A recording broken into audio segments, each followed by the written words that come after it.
we can never do enough for them, and that's what I say at the Gary Sinise Foundation all the time, is that we can never do enough, but we can always try to do a little more, and it shouldn't be only when our backs are against the wall, right? We need to keep them strong. We need to keep them, they need to know that we're grateful. We're all Americans. We have our beliefs and we have our differences of opinions, but when it hits the fan, who's gonna go out there and defend us? And it's the men and women in uniform.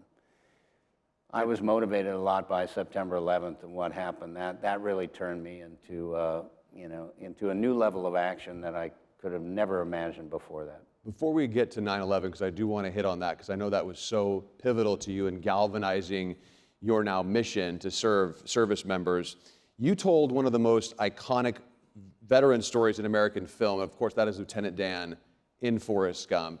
You have the Lieutenant Dan Band. I mean, this is something that has been important for your life as far as your career, but also has helped galvanize you to what you're doing right now.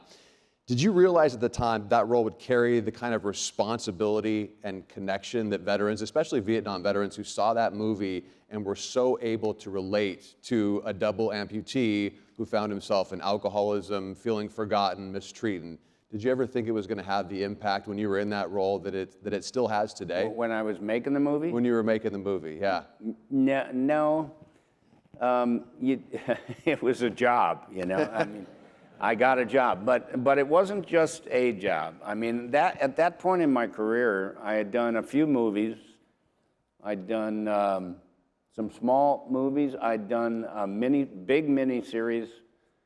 Stephen King miniseries called The Stand that was on ABC.